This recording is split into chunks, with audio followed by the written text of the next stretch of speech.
Baik, Assalamualaikum warahmatullahi wabarakatuh. Ya, langsung dimulai saja. Hari ini kita memasuki untuk pembelajaran 1 di subtema 3. Berarti minggu depan insya Allah kita akan berganti tema ya, menjadi tema 3. Simak baik-baik video berikut ini. Nah, sekarang yang ada di layar HP kalian ini adalah teks proklamasi kemerdekaan Indonesia ya. Jika kalian perhatikan baik-baik, teks proklamasi ini adalah ditulis oleh seseorang ya, ditulis oleh seseorang, bukan ditulis dengan menggunakan mesin ya kan. Nah, tulisan ini adalah buatan atau tulisannya Presiden Soekarno waktu itu ya. Tulisan Bapak Presiden Soekarno ini ada beberapa kesalahan karena ini wajar, ini adalah koreksi daripada hasil musyawarah ya waktu itu Bapak Soekarno, kemudian juga Bapak Muhammad Hatta dan Ahmad Subarjo waktu itu mendiskusikan teks proklamasi kemerdekaan itu bagaimana, dan ternyata ada yang salah. Itu wajar ya terjadi ya.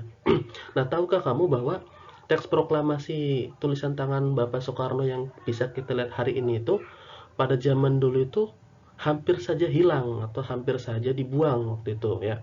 Padahal ini adalah eh, memiliki nilai sejarah yang sangat-sangat tinggi. Waktu itu detik-detik sebelum kemerdekaan Indonesia ada penulisan naskah proklamasi dan ternyata hampir saja hilang. Bagaimana kejadiannya akan dibahas setelah ini. Naskah asli proklamasi itu yang menulis adalah Presiden Soekarno. Nah, kemudian supaya terlihat rapih, bagus ya, naskah itu diketik oleh Bapak Sayuti Melik. Nah, setelah diketik, ternyata naskah aslinya tadi, tulisan tangannya Bapak Soekarno tadi, dibuang ke tong sampah. Kemudian, ada satu orang yang mengamati. Oh, kalau dibuang, ya, nanti ini Indonesia akan kehilangan nilai sejarah yang sangat penting. Oleh karena itu, Bapak BM Diah namanya ya, BM Diah ini, Bapak BM Diah mengambil dari tong sampah lalu disimpan di rumahnya ya selama bertahun-tahun hingga akhirnya pada tanggal 19 Mei tahun 1992 diserahkan ke Presiden Soeharto. Diserahkan untuk dijadikan arsip nasional, disimpan di Museum Nasional sehingga kita bisa melihat sampai hari ini ya. Nah, kalau yang penasaran dengan alurnya bagaimana ya, tadi sudah Pak Boy bilang, yang menulis teks proklamasi kemerdekaan adalah Presiden Soekarno.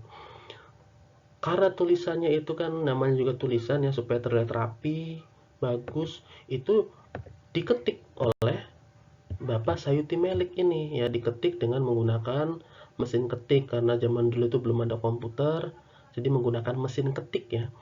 Nah, setelah diketik lalu menjadi rapih tulisannya ya. Nah, naskah asli itu tulisan aslinya dibuang ke tong sampah, lalu dipungut ya, diambil oleh Bapak BM Dia, disimpan di rumahnya karena berpendapat ini tuh penting sekali.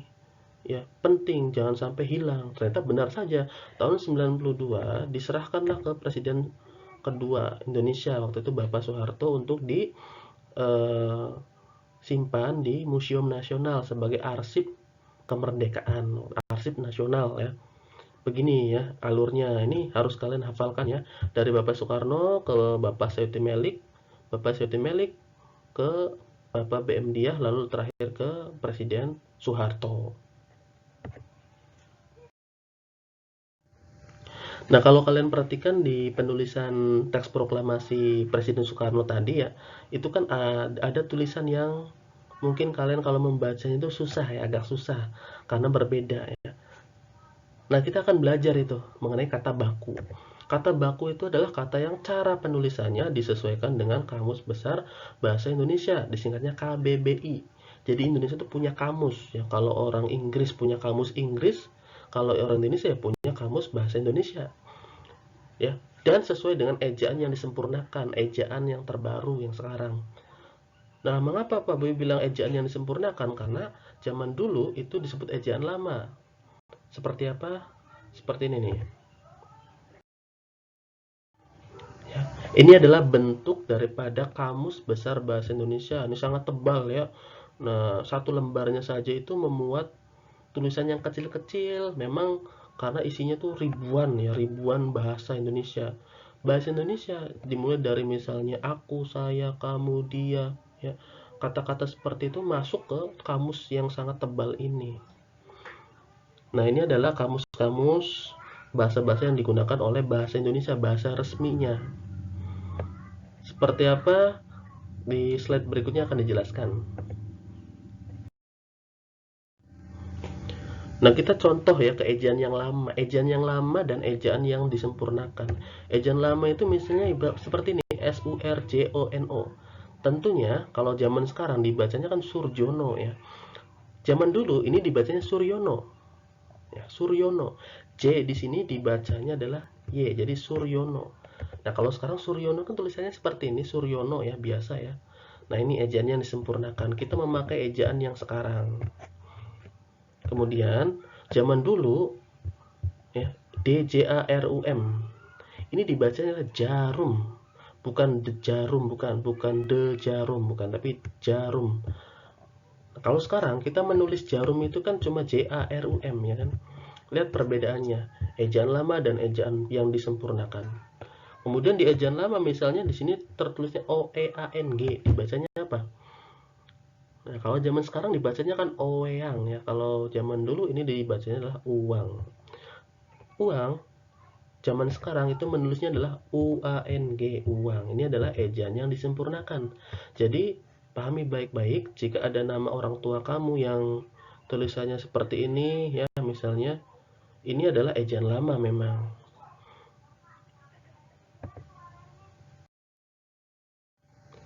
Nah, kemudian apa itu kata baku? Tadi sudah Pak jelaskan, kata yang sesuai dengan eh, Kamus Besar Bahasa Indonesia. Misalnya ini nasehat, ini yang benar, bukan nasihat. Nah, seperti itu ya. Kemudian ada juga apotik. Apotik itu yang benar. Saya mau berobat ke apotik. Nah, kalau sehari-hari itu kan kita mau berbicara itu kan saya mau berobat ke apotek. Nah, apotek itu sebenarnya kata yang tidak baku, kata yang salahnya ya. Apotik itu yang benar. Nah, cuma itu yang benar. Kalau sekarang kan ya cuman itu saja gitu ya, cuman. Nah, cuman itu yang tidak baku. Gubuk. Nah, gubuk itu yang baku gubuk memakai G. Kalau sekarang itu kan gubuk ya. Nah, kalau gubuk berarti salah ya kan, tentu. Kemudian nah ini jadwal pelajaran itu banyak kesalahan ya. Ternyata dalam membuat jadwal pelajaran tuh tulisan yang benar adalah jadwal. Sesuai kamus itu adalah jadwal. Nah, kalau yang salah itu jadwal. Ini salah. Jadwal kegiatan yang salah. Yang benar adalah jadwal, dibacanya jadwal. Nah, kemudian ada kata aktif. Aktif itu yang benar. Yang benar aktif memakai F ya.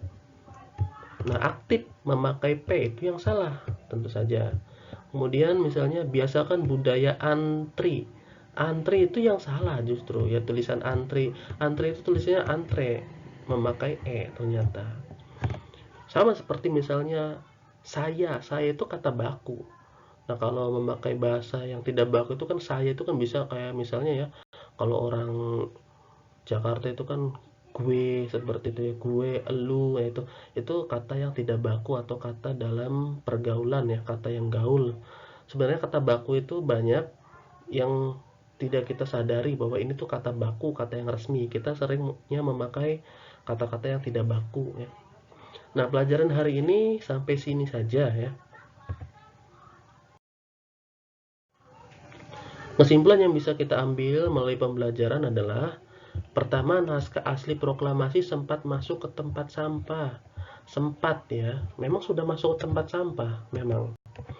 Kemudian, namun BM Dia, Bapak BM Dia ini menyelamatkan naskah asli tersebut, disimpan di rumahnya selama berpuluh-puluh tahun. Sehingga sampai sekarang naskah masih tersimpan. Bisa kita lihat sampai detik ini juga di Museum Nasional naskahnya. Dan terakhir, kata baku adalah kata yang cara penulisannya sesuai dengan Kamus Besar Bahasa Indonesia atau KBBI. Kalau yang di luar kamus berarti bukan kata baku, kata tidak baku ya. Pahami baik-baik pelajaran hari ini, semoga bermanfaat. Pak Behri, wassalamualaikum warahmatullahi wabarakatuh.